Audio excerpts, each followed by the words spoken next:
ইন্নাস সালাতা তানহা আনিল ফাহশাই ওয়াল মুনকার। যদি নামাজ কায়েম হয়, কোন ব্যক্তি যদি নামাজকে আঁকড়ে ধরে, এই নামাজ তাকে তার সকল অন্যায় কাজ থেকে বিরত রাখবে, এই নামাজ তাকে সকল অশ্লীল কাজ থেকে বিরত রাখবে। হাদিসের মধ্যে বিবরণ পাওয়া যায়, এক ব্যক্তি নামাজও পড়ত, চুরিও করত।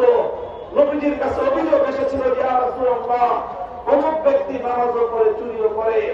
আল্লাহর নবী আস্থার সঙ্গে বলেছিলেন, ও যদি নামাজ পড়তে থাকে, নামাজ যদি না ছাড়ে, এই নামাজ ওকে আজ না হয় কাল ওর এই অন্যায় অপকর্ম, চুরির মতো অবৈধ কার্যকলাপ থেকে তাকে অবশ্যই বিরত রাখবে।